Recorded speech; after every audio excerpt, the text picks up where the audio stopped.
Hello. हमने पिछले कुछ वीडियो में संज्ञा के लिंग और वचन का अध्ययन किया। इस वीडियो में हम कर्ता कारक और कर्म कारक संज्ञा के संबंध में जानकारी हासिल करेंगे। कारक से क्या तात्पर्य है? कारक मतलब case. The case reflects the relation of the noun or pronoun to the other words in the sentence.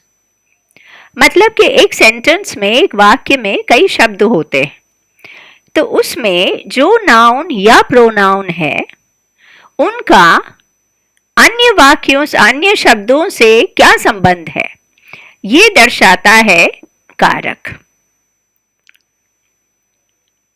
अब कारक का नॉमिनेटिव केस पहले हम देखते हैं। कर्ता कारक। When a noun or pronoun is used as a subject of the verb in the sentence, it is said to be in the nominative case.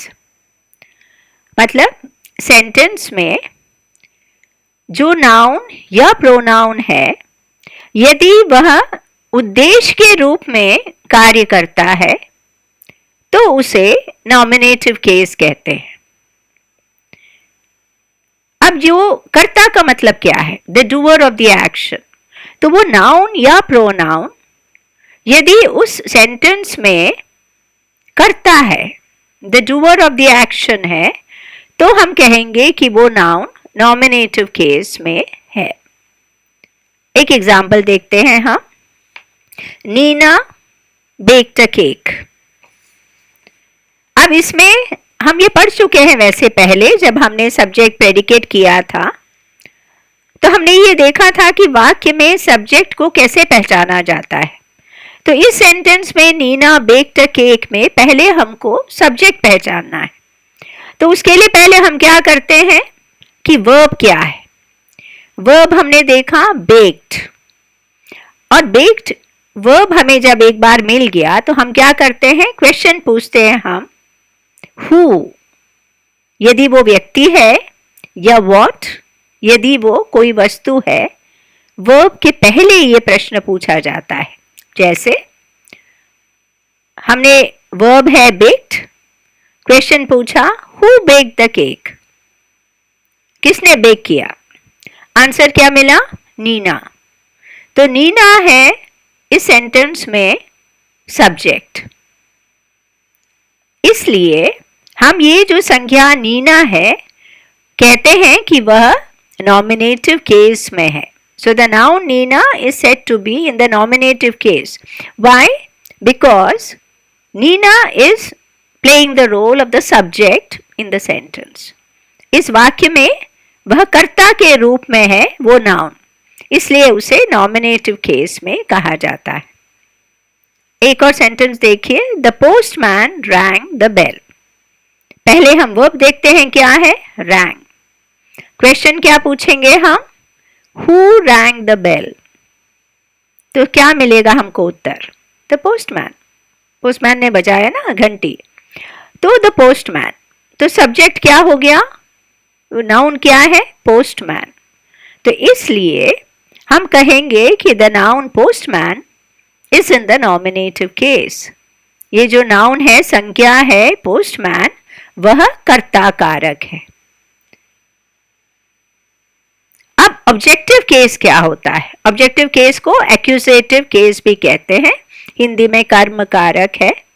ये क्या होता है? नाम से ही क्लियर है, objective case. So when a noun और pronoun is used as the object of the verb in a sentence, it is said to be in the objective और accusative case.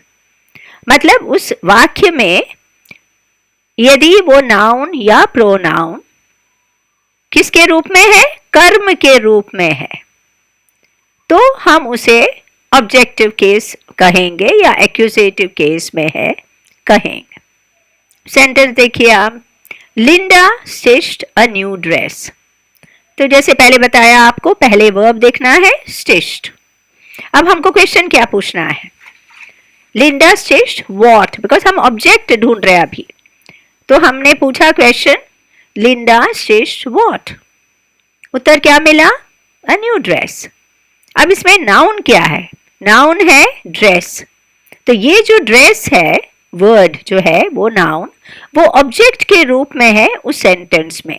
Linda stitch what? A dress.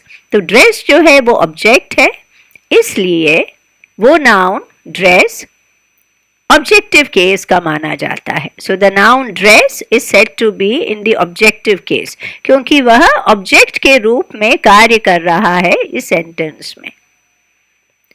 एक और हम example देखते हैं। Tim prepared some snacks. पहले verb देखेंगे। Verb क्या है? प्रिपेयर्ड। क्वेश्चन पूछेंगे। क्या क्वेश्चन पूछेंगे? Tim prepared what? और आंसर क्या मिलेगा हमें? Some snacks. कुछ पकवान बनाया है। तो इसमें ऑब्जेक्ट क्या है? स्नैक्स। तो इसलिए ये जो नाउन है स्नैक्स, उसको हम किस में मानेंगे अब? ऑब्जेक्टिव केस, कर्म कारक, क्योंकि उसने कर्म का काम किया है। It is the object in the sentence, therefore it is in the objective case. अब एक और सिचुएशन होता है, a noun which comes after a preposition is its object. अब preposition हमने डिटेल में पढ़ा नहीं है, आगे पढ़ेंगे संबंध बोधक जो होता है। लेकिन यदि कोई नाउन, कोई संज्ञा preposition के बाद आता है तो उसे भी ऑब्जेक्ट मानते हैं, इसलिए वह भी ऑब्जेक्टिव केस में या एक्यूजेटिव केस में माना जाता है। सेंटेंस देखते हैं हम। उदाहरण, Betty jumped off her bicycle, her cycle. अब इसमें preposition क्या है? Off. Betty jumped off her cycle. तो पहले preposition हमने देखा off. अब ये off का संबंध किसके साथ है? साइकिल के, बिकॉज वो साइकिल से वो वहां से जंप किया है उसने, तो the noun it governs is cycle. तो ये जो नाउन है साइकिल, वो ऑब्जेक्ट के रूप में है सेंटेंस में, इसलिए उसे ऑब्जेक्टिव केस में माना जाता है। बिकॉज द वर्ड साइकिल और the noun cycle is the object in the sentence, so it is in the objective case. The cat was under the sofa. अब इसमें preposition क्या है? अंडर। अब किस नाउन को गवर्न करता है? किस नाउन से संबंधित है वो? The cat was under what? Under the sofa. तो सोफा जो है नाउन, उससे संबंधित है। तो हम क्या कहेंगे आप? कि noun sofa is in the objective case or in the accusative case, because ये भी कर्म के रूप में है। because हम क्वेश्चन देखिए ना, the cat was under what? The sofa. तो सोफा जो है वो ऑब्जेक्ट के रूप में है, इसलिए उसे ऑब्जेक्टिव केस में माना जाता है।